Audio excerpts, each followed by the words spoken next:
Hello and welcome to my channel.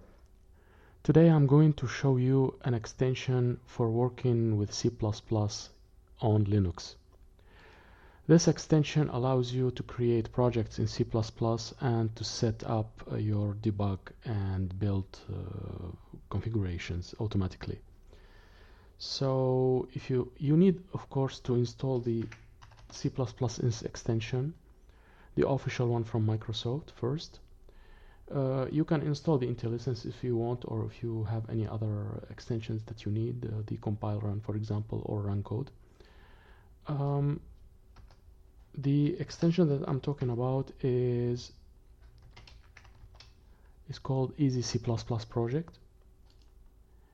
And if you look at that, actually it works with Windows, works with Linux, and with Clang on Mac. If you want to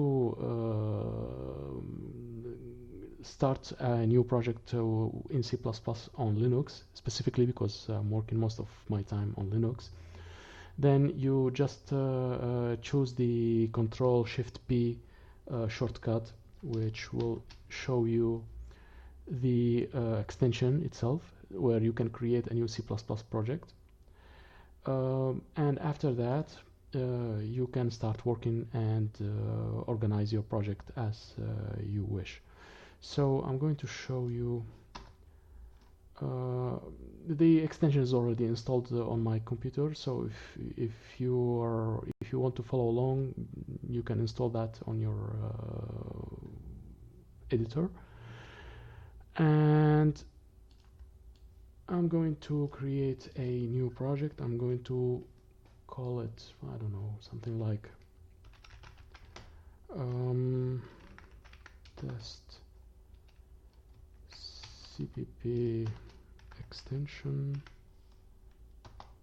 Okay, and I'm going to open that inside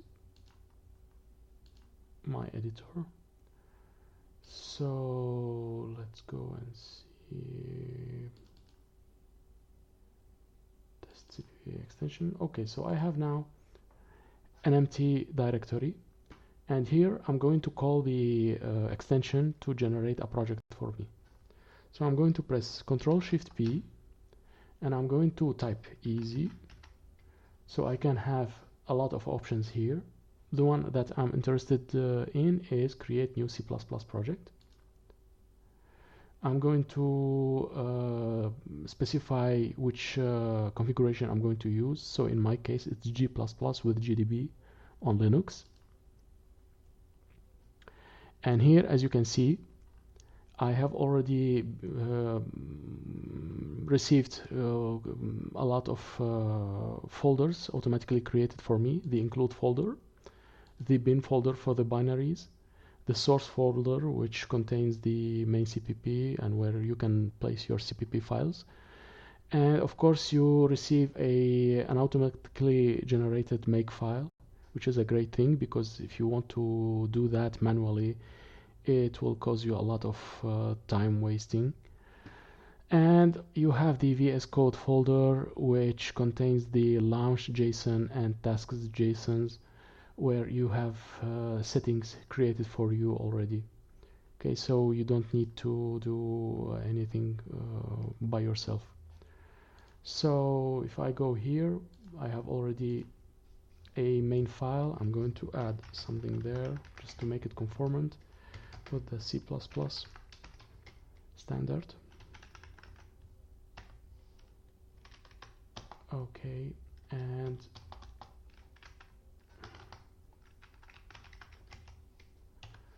okay, and this one is almost ready. I'm going to add a file here just to show you that you can do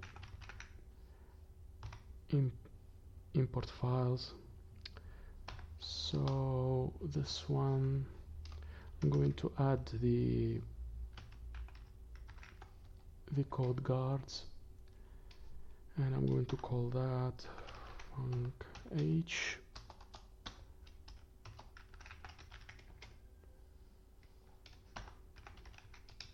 Just for legacy purposes.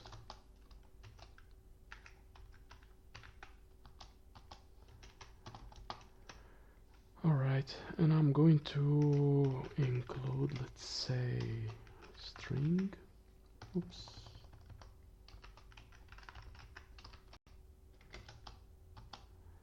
And I'm going to return, let's say,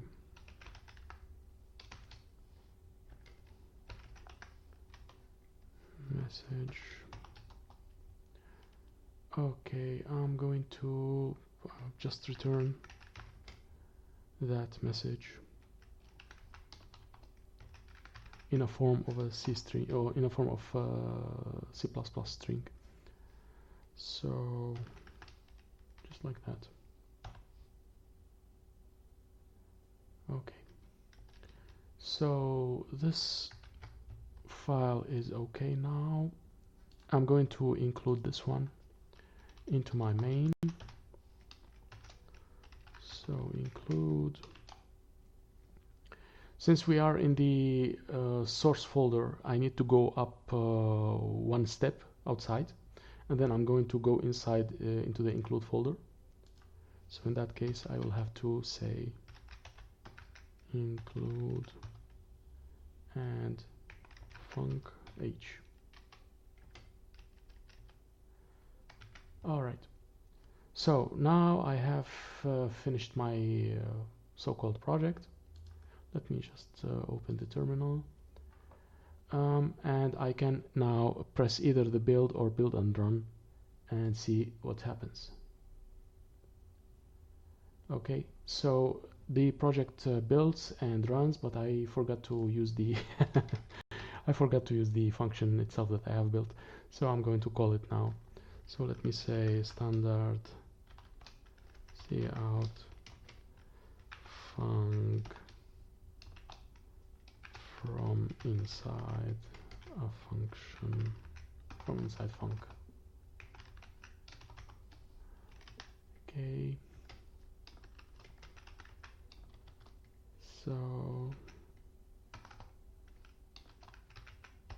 okay, so that should be okay now. Again, build and run. Here you go, from inside func is being printed. And if you want to debug, then you just use the debug configuration, which is this.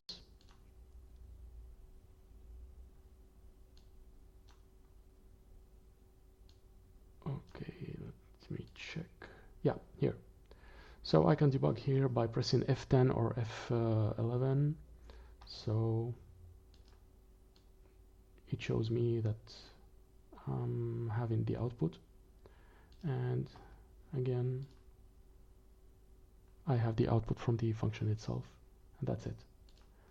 Well, so now you have an easy way to create projects for C++ on Linux using VS Code, which is my favorite code editor of all times. And that concludes the video for today. So see you next time.